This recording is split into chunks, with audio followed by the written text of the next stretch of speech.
Olá, protagonista da Escola João Rogério Dias de Toledo. Tudo bem?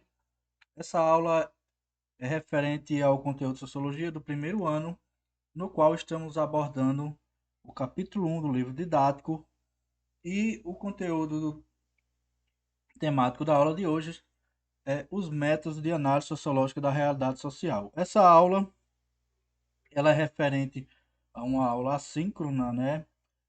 Na qual eu não pude fazer a aula síncrona devido a questões técnicas de internet. E aí, como forma de repor a aula, estou gravando esse vídeo que será postado no meu canal no YouTube e posteriormente, né, será transformado em atividade na plataforma Google Classroom e assim em atividade para que vocês possam eh, responder, né, assistir, analisar o conteúdo, fazer as devidas anotações e responder eh, a atividade proposta, ok? Então, vamos lá. A aula hoje, né, é referente aos métodos de análise sociológica da realidade social, como eu já falei anteriormente, né? E é importante que a gente entenda que a análise sociológica ela é feita a partir de um conjunto de procedimentos ou métodos científicos que auxiliam na compreensão da realidade social. Esses métodos ou esses procedimentos são caminhos que levam à explicação dos fenômenos sociais e à construção de conhecimento. Nós vimos nas aulas anteriores, né, que a ciência ela é atualmente, né, um dos principais campos que produz conhecimento e se coloca a serviço, né, da humanidade, da sociedade, né? A ciência, ela atualmente ela se sobressai aos demais campos do conhecimento, né? Lembrando sempre que existem quatro, no mínimo quatro campos do conhecimento. Além da ciência, temos a própria filosofia, né, como campo do conhecimento. Temos o senso comum, que é esse conhecimento produzido pelas pessoas no seu cotidiano, e temos o conhecimento teológico, né, produzido pela fé, pela religião, ok? É, ainda sobre análise sociológica, né, nós temos três grandes vertentes metodológicas na sociologia. O primeiro é o funcionalismo, é o que nós iremos estudar hoje, né? O segundo, a sociologia compreensiva, e o terceiro é o materialismo histórico e dialético. O método do funcionalismo ou método comparativo constitui uma adaptação do método experimental nas ciências naturais à análise da realidade social, né? Nós vimos também nas aulas anteriores que o primeiro pensador, né, a cunhar o nome sociologia foi o filósofo Auguste Comte, ou Auguste Comte, em, em francês, como preferir, né? Isso ele propõe o positivismo também, né? Nós vimos também algumas características do positivismo e ele cunha o nome sociologia, né? Essa ciência que vai ter como objetivo estudar as novas relações sociais que estão surgindo lá no século XIX, né? É verdade que no primeiro momento, né, ele vai buscar inspiração nas ciências naturais, e aí ele propõe uma física social no primeiro momento e depois, para se distinguir de outras pessoas, de outros pensadores que estavam também propondo uma ciência, né, da sociedade, ele cunha o nome sociologia, né? E depois dele, né, nós vamos ter como o pai da sociologia moderna o Durkheim, né, que nós vamos ver mais na frente. Esse método experimental, né, inspirado nas ciências naturais, ele se constitui a partir de três etapas, né? A observação do fenômeno, a formulação de hipóteses e a realização de experiência com o objetivo de comprovar as hipóteses, né? Então, vejam que nesse primeiro momento da sociologia, os funcionalistas, né, ou os sociólogos que estão pensando no método, né, da sociologia, eles vão se pautar nas ciências naturais, né, e trazem para essa nova ciência esse método, né, observar o fenômeno, formular hipóteses e realizar experiências com o objetivo de comprovar essa hipótese, né? Ou essas hipóteses.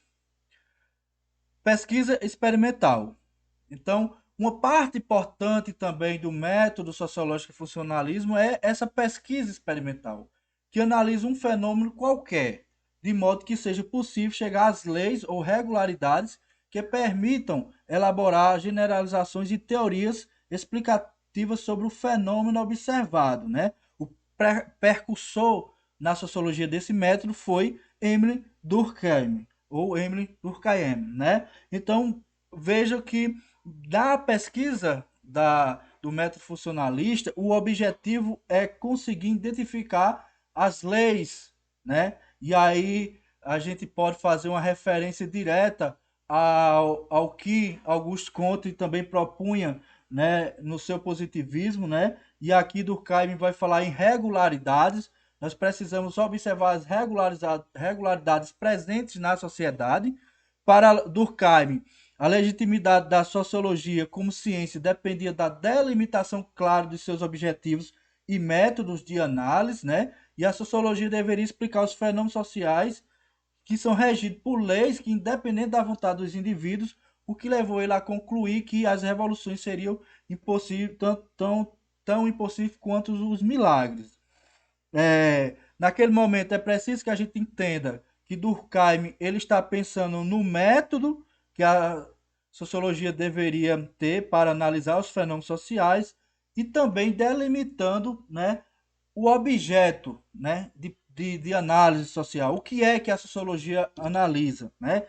E é muito presente na corrente funcionalista liderada por Durkheim essa compreensão de que o indivíduo ele não tem tanta liberdade, né? A sociedade que o determina. Por isso que Durkheim ele não vai acreditar, né, que o indivíduo faça revoluções ou ele faz o comparativo, né, que a revolução é tão impossível quanto os milagres, porque ele não acredita que o indivíduo seja livre para fazer o que quer. A sociologia de Durkheim compreende a sociedade como essa instituição que determina o indivíduo e sua ação.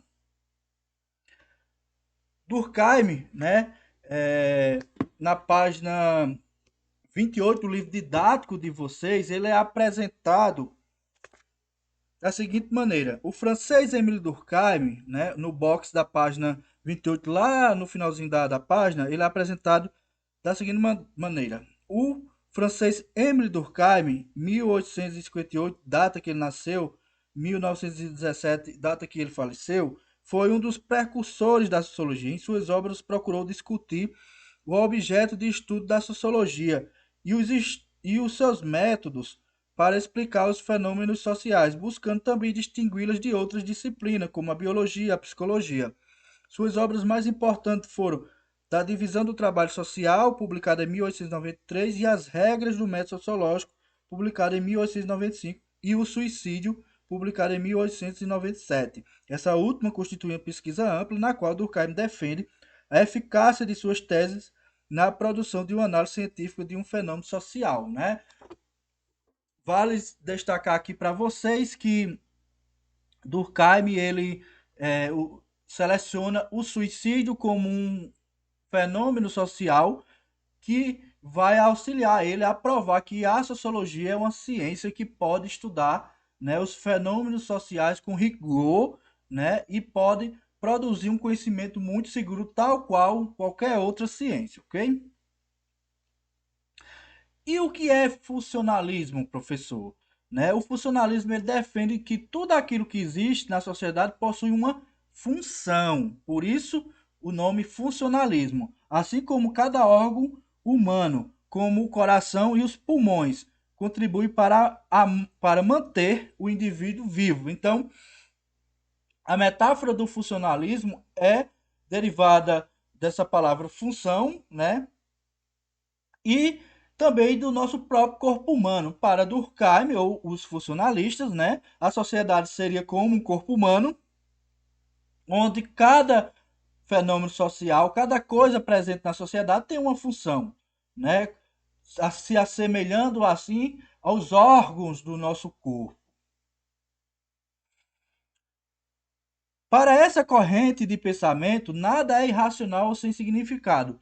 Tudo tem uma função na sociedade. A escola é um exemplo de instituição social. Ela tem uma função de transmitir às novas gerações os saberes essenciais da vida social, permitindo a sobrevivência dos principais valores e conhecimentos da sociedade. Na análise funcionalista, há interdependência de todos os elementos de um sistema social. Por isso, a análise sociológica deve considerar fenômenos particulares do ponto de vista de sua interação com o conjunto. Ou seja, o nosso corpo humano ele é interdependente. Um órgão precisa do outro para funcionar. Uma parte de nosso corpo precisa da outra para funcionar. Então, há uma interdependência, né? E as partes interagem com o conjunto.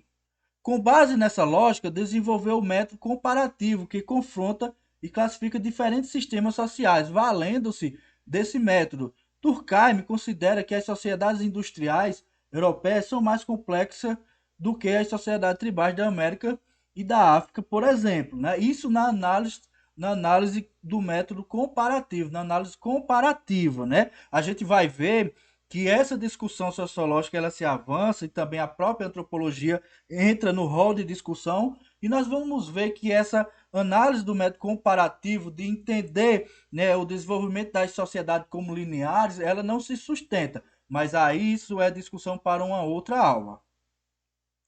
A atividade, né, dessa discussão vai estar postada no Google Classroom e não esqueça de se inscrever nesse canal, né, Sociologando, deixar o seu like, comentar e deixar esse joinha, ok? Obrigado, turma. Até a próxima aula.